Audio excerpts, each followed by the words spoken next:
Hello, everybody. This is Al. You're watching Uniquely Lutheran, and I am about 45 minutes post-op from a knee procedure.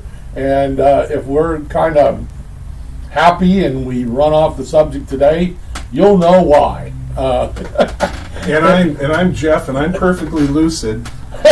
So what I'm going to do is take complete advantage of Al and make him say things he regrets and wishes he didn't put on camera. That's true. Well, I won't regret this. We ought to go ahead and start off with a prayer, because I think I'm going to need this one especially. Yes. Great God, we're grateful for the ability to laugh. We're grateful for the ability to think. We're grateful for the ability to pray. And we're grateful for you, for all that you do for us. And we're so grateful to be in our new studio. And we're so grateful to have brand new problems, like seeing us too clearly or hearing us too vividly. And we pray that you may bless us in our journey as we work harder and harder to make this broadcast that much better. Thank you in Jesus' holy name. Amen. Amen. And I'll add into God, thank you for our producer director, Amy, and also the fact, God, it's new problems, and like only speaking on behalf of Jeff and I, little brains. So we're trying to figure this out as we go, and we appreciate you so much. We appreciate those of you that watch us every week. I've had an interesting week, to say the least. So nobody does get concerned or anything. Nothing major on the knee. Just kind of one of those weird occurrences, and didn't even expect it this morning. That's why maybe Jeff would have been doing this solo. But all of a sudden, the doctor went in for a biopsy, and then went, you know what? I'm just gonna take it all out. Give me a bigger knife. You're just like, okay. So that's. And all of a sudden, he brings out a machete. Yeah, I know. I mean, I was waiting for the nurse to come over, with this giant axe handle or something, But it's all taken care of. As far as we know, everything's good. Thank you, those of you that knew about it, that your well wishes and prayers, and we were going to just have some. You know what? This is one of those weeks we're going to have some fun today. Well, you started out by having fun in the operating room by making everybody laugh. I did. I did. In fact, the nurse that worked at the office I was at said that she had been there for, I want to say, 17 years or some such stuff, and that was the most fun she ever had being a nurse at that facility for that doctor. And all I did was, again, I believe that maybe if God gives us the ability, like you, to be able to think critically, see history, the comedian's job is to expose the truth, but on the other hand too, is I think it's there to fill in the boxes, as I like to say. We bring our punchlines in by filling in spots and talking about them. And today, that was one of those kind of days where they would say something about what they were doing. Obviously, it was local anesthesia. And by the way, folks, it's not often you get to actually see your own kneecap live and in person. And we cut down that far. So, at least I know I have one. And what blows me away is here you are. And 45 minutes later, I'm here today for our show. So God has done. Everybody says, what do they always? We pray for miracles. God's greatest miracle is the thing He gave us between our ears, because 10 years ago, probably this procedure never would have happened. 10 years ago, I wouldn't be here if I had a wisdom tooth taken out. Right, exactly. So, right. In fact, I don't know if I'd be here if I had a wisdom tooth taken out. Well, or if you, so it is as much a statement of your character and your stamina as it is about modern medicine. Yeah, well, I didn't. So I got to tell you, I'm impressed. I say that I was surprised I actually had wisdom teeth, because that wisdom and Al don't usually those things don't juggle correctly usually. That everybody kind of thought wisdom got slid off to the side. So anyway, I want to talk to you about everybody. We taxed you to beyond taxing as far as your skills as a historian of bringing the church, giving it some context and life. But now let's talk about the job, and let's talk about the fun. Some of the fun parts of the job.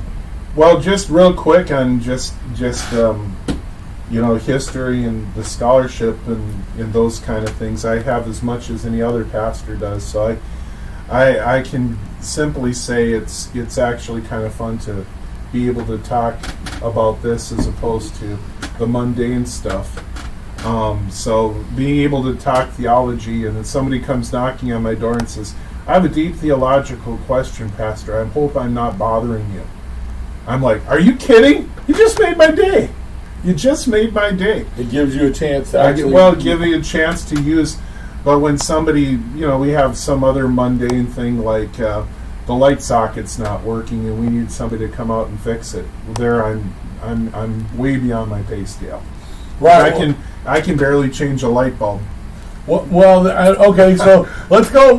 Let's go there. That is a great question. Going back to your time, because you're one of the, I would say few, but I don't think there's that many people that kind of knew from a young age you were going to be a minister. Okay, so let's hop into that seminary portion of the program. Was there not a class that most of you were going to be parish pastors? Was there not a class in building maintenance or no? So you coming into a church? Well, a few weeks ago, there was even a class on spontaneous prayer, much less building maintenance. But everything I know about praying out loud publicly, I learned by practice. A little bit in homiletics, perhaps, but not much. So, in fairness, they can only teach you so much. Well, I understand, really what practical, and I'm not discounting that you learning how to be an effective message giver and historian and understanding the Bible and theology. Of course, that's what a part of it. But how much real practical training would you say that you actually got as a pastor? I would say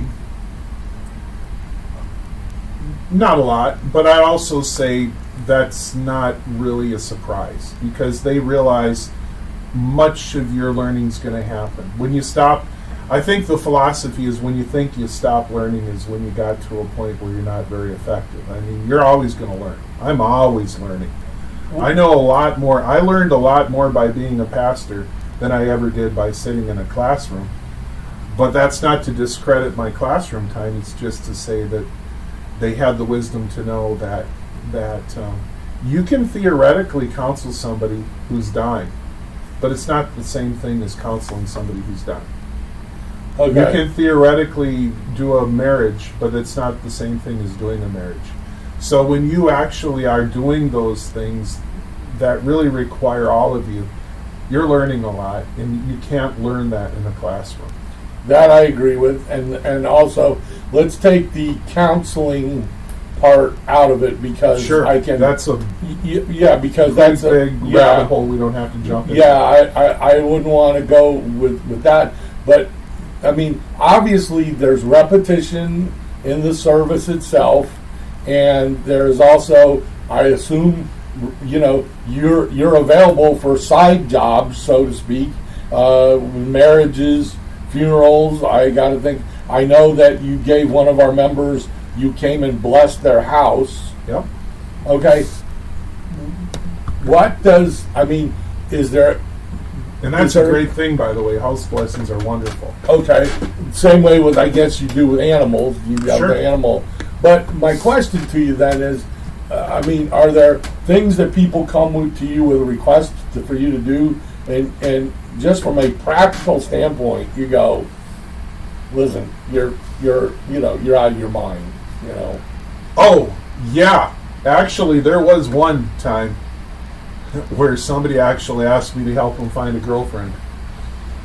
Like you were like the online. No, somebody said, the ladies in the church, and I'm a widowed, and I'm kind of looking for some companionship. Can you help me out? And I said, no. I didn't have the wherewithal to say you have no idea how inappropriate that request is. But because you don't want to say that, you don't want to hurt people's feelings. It's just a genuine request that I genuinely is not qualified to do. But by and large, most requests are pretty reasonable. But that's probably the most humorous one, because I don't think I'm not a matchmaker. Sorry. I know, but I just have this image of you standing outside after church during the coffee time or whatever. Yep. Going, Larry, I over there. Yeah, Larry. I want you to meet. There's Beverly and Marge, and sure. I don't know anybody interested in Larry over here. It is. It's funny when you think, and it genuinely is funny, but it also we have to have the skills to be able to respond to people lovingly and say, yeah, I'm just not good at that, So, but I think, but I really think doing weddings and renewal of vows and house blessings and even memorial services and funerals are really rewarding experiences. Well, they are, but also there's got to be places where you go, you in your mind, like me as a comedian. I'll just give you a great example. Me as a comedian, when somebody wants me to come do their, a special birthday dinner party or something like that, there are that have done enough of these that I know where where they can get, quote unquote, the most bang for their buck. Right. that if I'm at this place in their program evening, they're gonna, that's my best possibility. But yet they want me to do things that they think is, going to be real funny, at the end of an evening after they've, had a cocktail hour and a dinner, and the grandkids have, written stuff, and they've given them presents, and and now here's Al, these people are 6 hours into it, and they got no, they don't want to have that. So I guess what I'm saying is where's was there like weird places you've actually performed a wedding at? Or? Yes, I've done, and here's the difference. When a parishioner or even a person who's a church person looking for a church to get married and wants to go through the regular channels with the organist and with the church, that experience is normal. That's normal. But I've done beach weddings, and when you do a wedding that's off-site with somebody who's not necessarily affiliated with the church, and you're done doing, because a lot of people, they say, I don't want a judge to do my wedding on the beach. I want something religious, and so I was actually doing a lot of them. And when you're done doing the vows and you wish them well, you rank right up there with the guy serving cocktail weenies. At that point, see ya. Nice, and in a church wedding, you really feel honored. You get to sit with, like I said, I got the best seat in town during a reception because I get to sit with the grandmas. Where do they put the pastor? With the grandmas. The grandmas are the happiest people at a wedding. Yeah, I guess so. They are, and so I would say I really enjoy those, but yeah, it can be a little bit. It can be a little. Well, bit has anybody ever asked you to marry them like on a boat? I mean, I don't even know. Haven't had the pleasure yet. Okay, is it from a legal standpoint? Why do they say that ships' captains can legally marry somebody? It's a really good question. I think there is a certain number of, we'll have to look this up, a certain number of miles that you can go out and still be within the state boundaries of Florida. So you're still good. Yeah. Because I don't think anybody's going to go 100 miles out. And you know what also happens too is, let's say for instance somebody says, let's go out 100 miles into the Gulf of Mexico. In all likelihood, I will have already done the wedding in my office. So this is just kind of it's more of a like ceremony for show. So what about right? What happens then? I guess if destination weddings are always the big, are like one of those big things, and everybody talks about getting married in Jamaica or something like that. Do you couldn't go? If they said here's a plane ticket and you get to go along in the hotel, you couldn't marry them in another country? I actually looked into it for the Bahamas, because the Bahamas is not very far. Right. In fact, the Bahamas is a part of our synod, and even that was a little tricky. So you're going from state to state. I performed weddings in Texas. I performed weddings in Minnesota, North Dakota, Florida. I've done weddings in state to state. Every state does it a little bit differently. But you are legal. What is it that makes you legal to do it? You have my certificate of ordination. Okay, because I married that couple. And you can do it as a notary public. Sure. Well, no, I married him as an officiant. They called me an officiant. Sure. State of Massachusetts. Oh, you did? Yeah, I didn't. I thought I had shared. You did a wedding story in Massachusetts? I thought I had shared that story, and that's why I hate repeating stuff that people have already heard me say 12 times. I was a comedian on the cruise ships, and this man and woman both really, really liked my show, didn't know each other. They ended up meeting in my show. They ended up meeting there, and for whatever reason, smaller ship at the time, this was way back before they had these mega cruise ships, we all three struck up a conversation, and it was kind of like, well, we met at your show, and blah, blah, blah, and the running joke was kind of like, well, we'll see where this guy's in. Well, my prediction is you guys are going to live happily ever after and get married.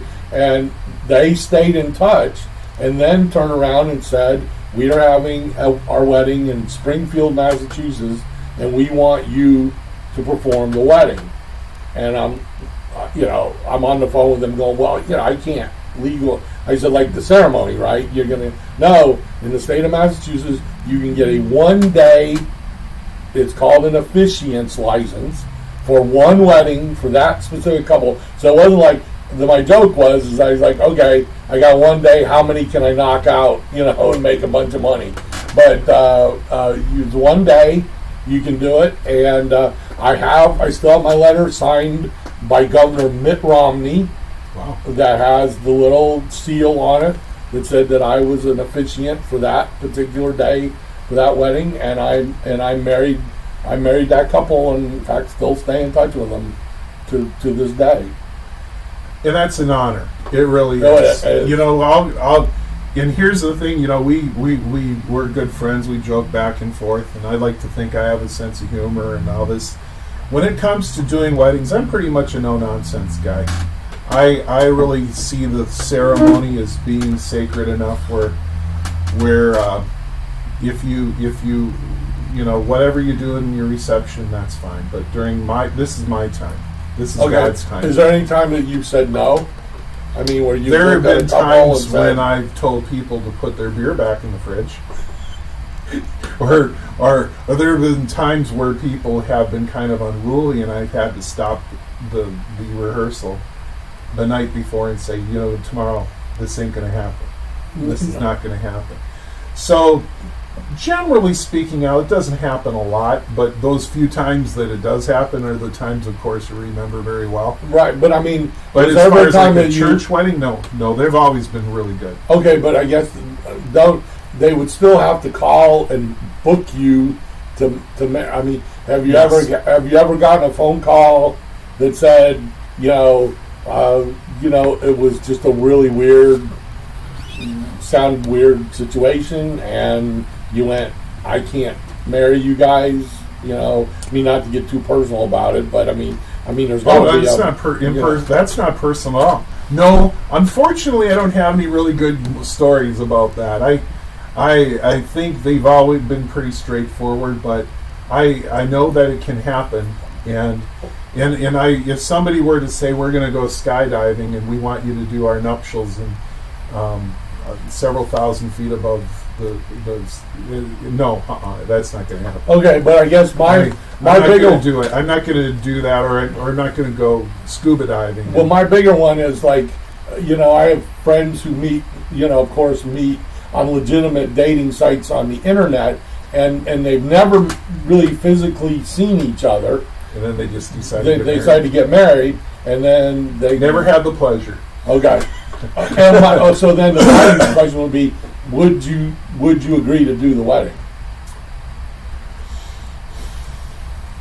Shooting from my hips, probably not. Okay.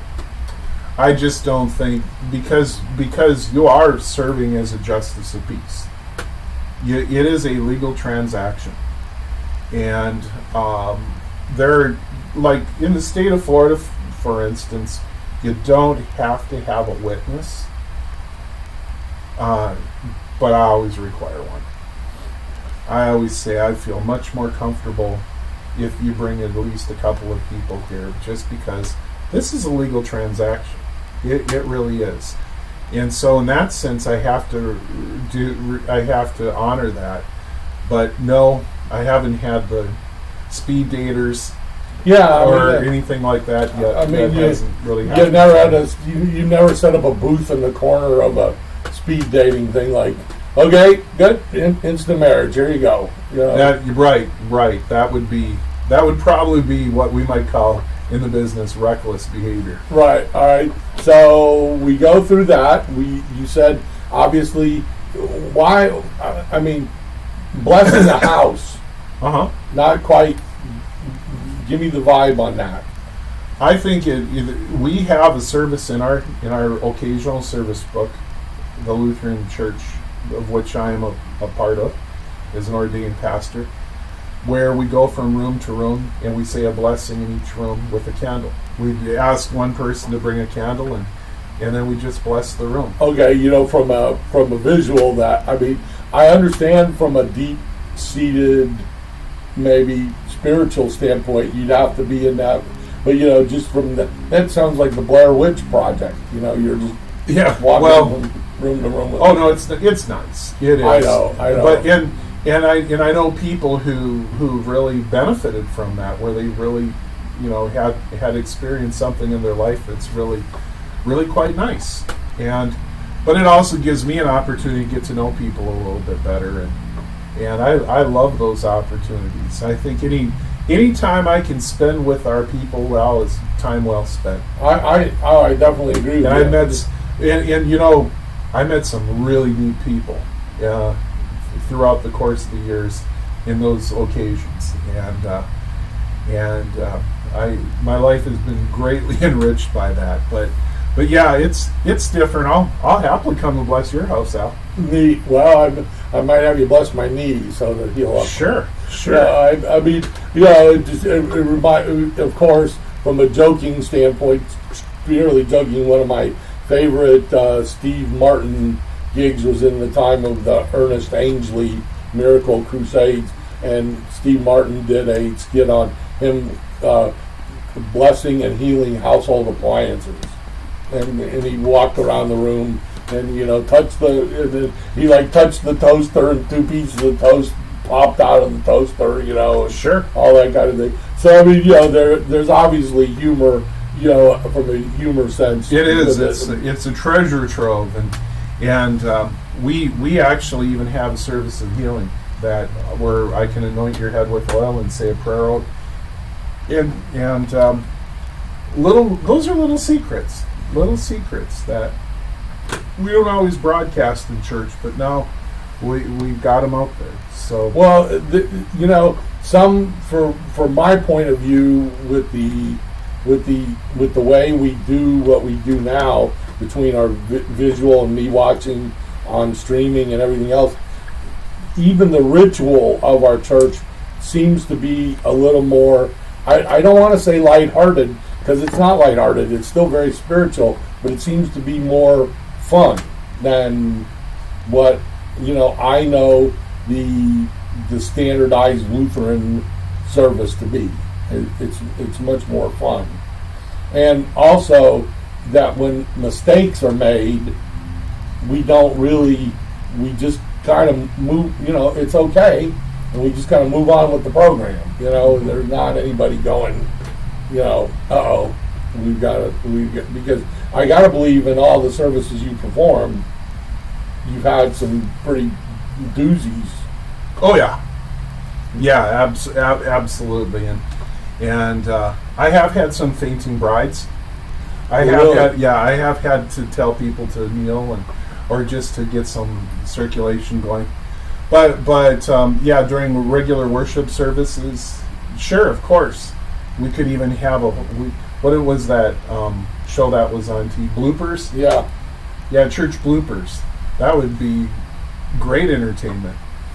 And I mean, so I think there is there is that sense of it being that we are okay. I did almost catch myself on fire once. Really? And I guess people thought it was hilarious, but I'm thinking to myself, I don't know if that's that funny. well, are you catching your robe on fire? Sure. I got the big old sleeve, and there's some candles, and everybody was laughing. But if you were doing that kind of material doesn't burn; it melts. I mean, when you it probably does. Yeah. Well, I don't know. I'll take your word for it. I'm the one who almost burned down St. Paul Lutheran Church. So. Oh, you're the one. I am. That story's been published a million times. Me as the acolyte on Christmas Eve service. I was the candlelighter. I got special permission. My mom had I still remember it was the old Kodak Instamatic camera with the bulb that turned, and she wanted to take pictures of me being the candlelighter, and I was, the showman that I was now, and I thought, well, she can't take the picture if I'm doing it bowing and lighting the candle, me in action, so I'll just stand. Well, what I didn't realize was I was paying more attention to get the picture that where I was in height was right of the whatever you would call the linens on the. Oh, sure. Well, I set the entire altar on fire. They had to call the fire department on Christmas Eve of that year to put. We got to put this in a book. Yeah, absolutely. So it's unbelievable. Well, I just think sometimes, folks, we need to have some fun with what we do and where we are. Of course, we're going to cover different topics and everything like that. And I think Jeff can show you by what some of his stories are. We've had as much laughs and fun as and you can still be spiritual. Yeah. Yeah. Right. Absolutely. And in fact, in some ways, when you are having fun, you are getting God involved because God's got a sense of humor. Trust me. Right. We have to believe that. Yeah. Well, that's really neat, and I hope that you all out there see that and continue to tune in. And we have started our new show. That gives me a great segue as we close to start, which is called Here I Stand Up. And in addition to Vine Time and Sprouts, we're adding a fourth show, and it is just a little, very brief show, just like the other ones are. And it's once a week. I'm going to be coming out and talking either about a story of my past, of growing up, or being in a stand-up comedian that tours, or something that happened in the church, or maybe something on some modern day comment. but it'll be a small one, and it'll all be very church appropriate. So Right. I hope you plan to tune in to all these. And Sprouts, tell us the difference again between Sprouts and Vine Time, real quick. Sprout, 10 minutes, that's the difference. Vine Time is a Bible study where we go through the scripture and we really look verse by verse. Sprouts is an opportunity just to spend some quality time with God, what we call a devotion. So, Well, that is really cool. And as you know, every Sunday morning, 10 a.m., you can sort of see us as we upgrade our systems in the main sanctuary. But here we are in studio, what are we calling ourselves? 1517 over here. yep. Yeah, and we will continue to upgrade here too. And thank you for your well wishes and your prayers on my knee. I can tell you that the numbing agent is wearing off, so I have a feeling I'm going to be elevating for the rest of the afternoon.